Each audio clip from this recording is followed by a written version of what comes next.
What's going on, everybody? It's GameUnboxingReviews here, and welcome back to another LEGO Batman 3 Beyond Gotham news update. Now, today is of course the final day of Brick 2014, and wow, I have a lot of news to talk about, tons of characters. I mean, yesterday I sat and counted how many characters there were in the actual game. I believe it was around 150, could be a little more, but if you count all the characters that are in the game itself, and then you count the Batman of the Future, the Rainbow Pack, and all the Season Pass characters. Each Season Pass character tends to have 8 characters in total. So I'm pretty sure, you know, the final, 6-pack, which we don't know about, will have 8 characters as well. But if you combine all of those, it gets up to around 210 playable characters. Yes, some of them may be costumes, but that is insane. That is absolutely incredible and deserves a round of applause, really. I mean, I don't think I've ever seen a game with that many playable characters. But anyway, guys, without further ado, let's get to it. Alright, so first off, this is probably my favourite thing that was announced at Brick 2014. I know you're probably thinking, what? When after you watch this video, you'll be thinking, what about this guy, this guy, and this guy? But this is my favourite because it's Arsenal. You know, it's Roy Harper. I absolutely love him in the show. He's awesome. It's just so cool when you see the two of them in the show together, and they're both using their bow and arrows and taking out the bad guys. It's awesome. And what I think's the best part about this is because spoiler alert, because obviously I am talking about an Arrow DLC pack, and if I am, then I am going to mention a few things from the show. They could have went ahead and just gave Roy a hoodie, just a normal hoodie, no costume, and Mirakuru powers, and I would have been fine with that. But they've actually went into Season 3 territory and actually given him the costume, the bow and arrow, the mask, everything. It's perfect. I cannot wait to run around with both Roy Harper and Arrow together in like the Dark Knight mission at the end. That would be so cool. It's just perfect. It looks kind of like... It's just kind of like that same feeling to it, you know. It looks like Starling City in a way. Gotham and Starling, they're kind of similar, you know, nighttime and whatnot. But yeah, I cannot wait to play as this character. I'm so excited. Next up, here we have another Archer, and it is of course Malcolm Merlyn, who in the show is played by the legendary John Barrowman, which is awesome. And he looks great here. I mean, it would have been cool if they give him, the mask like the hoodie wears, which covers his entire face. That would have been cool, but I guess Malcolm, you see more of his face than that most of the time, so I'm fine with it. And, Black Arrows, sweet! I'm honestly cannot wait to play this DLC pack. I mean, I was talking on Twitter to people the other day, and I was saying that I think I will be playing this mission over and over and over again. Honestly, I've been looking at how big it could be. I mean, roughly the missions are around 11 minutes long, but I think this DLC pack seems to have quite a bit of freedom, to run around in. I could be wrong, but it looks to be a decent size to be able to run around and, we won't say free roam because it isn't free roam, but explore. So, yeah, I'm super excited to run around the island of the Lian Yu. Alright, so next up here we have the Bizarro World DLC pack, and of course this is Darkseid. That's right, Darkseid is finally a playable character in this game, and that is super cool. You'll be able to play as them, of course, once you've purchased this DLC pack, or if you've purchased the Season Pass already, then you've basically paid for it, and you just have to wait for it to release in 2015. But yeah, this is sweet. I'm so happy that Darkseid's finally playable. It was a little confusing to see that he wasn't in the game, and it also shows, that our speculation about the Bizarro World pack, how we saw the mini animated movie, he was in it at the end, and we were like, does that mean he's in the DLC pack? And yes, he is, and it was a great excuse to be able to add him to the game, so I'm very happy that Darkseid's finally added to this game.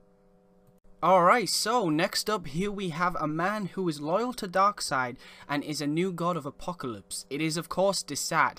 Now, I don't really know much about this character. I mean, he's got an interesting costume, I must say. Apparently is this thing at the front of, his suit is supposed to be some sort of torture device. I could be wrong. I would love to hear more in the comment section though, because he does sound quite interesting. But yeah, it's what I think is really cool about this DLC pack is it's called Bizarro World, and I like that. I do like we're getting Bizarro versions of different characters. That's really cool. But I also like that they're not shoving in, just Bizarro World. We're getting Darkseid, Desad, maybe another character which we don't know. Oh yeah, of course, normal Guy Gardner as well. So, it's really cool to see that, and I'm just glad it's not just Bizarro characters, because, like, Darkseid, my personal favourite character out of this pack so far. Alright, so next up we're going to be talking about the Heroines and Villainesses DLC pack, and first up is Terra. Now Terra was actually a member of the Teen Titans, I believe. I'm not sure if she still is, but yeah, she was in the Teen Titans, and that's probably the main reason why I saw quite a lot of requests for this when the game was, announced. Like, why isn't Terra in the game? I did see a few of them, lots of people wanted it because she's a Teen Titan, and now here she is. You can finally play as her, and she's able to control and manipulate the Earth, so she should be a really fun character to play as. I still really wish we would have got a Teen Titans DLC pack, a whole DLC pack devoted to each character where you have to play as Beast Boy and turn into a mouse and run through like vents and things like in the game itself. And, just little things like that would have been really nice where you play as all the team. But, oh well, you can always make up your own adventures using free play. So, yeah, still really cool though. Next up in the Heroines and Villainesses DLC pack, we have, of course, Vixen. Now, Vixen is a female superhero who adopts the abilities of animals. She can channel the powers of the animal kingdom by tapping into the morphogenic field. That sounds really cool, I've got to admit. I mean, I hope, because I was looking at some pictures from the comics before, and I hope when she actually attacks and things, you see like, like a silhouette of, say, a lion or something. That would be sweet. That would just be such a cool character. And I think what's interesting is, although, you can see her with claws there, and we've seen there are characters in the game itself that already have claws, but I think with this DLC pack, they seem to be adding characters that are unique, Terra before, I don't think there's any character in the game like her, so I'm really excited to see how all these characters play out, really.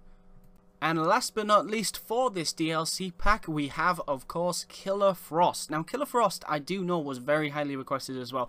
I know I've said that about a lot of characters, but Killer Frost in particular, I did see a lot of requests for, and I think this is one of the main reasons people were quite cross about how, there weren't many female characters. So I think this DLC pack is a genius idea. It really is, because there was a lot of female characters they missed out on and could have added to the game, and I'm really glad to see that they've actually went ahead and made it. It's really cool. Killer Frost, I'm really excited to play as. She's an awesome character, and it's just going to be really fun to go around freezing things. To be honest, characters like Mr. Freeze and Captain Cold are probably two of my favourite characters in the game itself. I haven't actually unlocked Captain Cold yet, sadly, but playing as Mr. Freeze, running around freezing everything's awesome, and I just cannot wait to play as Captain Cold. So yeah, Killer Frost to me is a great addition, and yeah, this DLC pack is free, so you can hardly complain about the characters they're adding to it, really. Alright guys, so that's pretty much it for this video. I mean, are you excited about all the reveals that were announced at Brick 2014? Personally, I am so happy. I mean, I'm still enjoying the game itself. I still haven't unlocked every character. I'm loving all the DLC packs I already have. I cannot wait for these new ones. I mean, it's just awesome. I'm really happy. Now, I believe there's around 4 characters left we don't know about for the Heroines and Villainesses DLC pack. And I think the Bizarro world has 8 characters in total, so there's probably still a few left we don't know about. And for the Arrow pack, we do know every character, so if you don't know already, I'll just, list them. So, of course, we've already seen you get Arrow, you get Diggle, Felicity Smoke, the Huntress, Slade Wilson, Roy Harper, Black Canary, Malcolm Merlin, one exclusive level set on the Lian Yu, narrated by Stephen Amell himself, and even get some vehicles. I hope we get his green motorcycle, which we always see in the show. That would be awesome. So alright guys, I want to thank you for watching. Stay tuned for lots more news on LEGO Batman 3 Beyond Gotham. And as always, please remember to like, comment, and subscribe.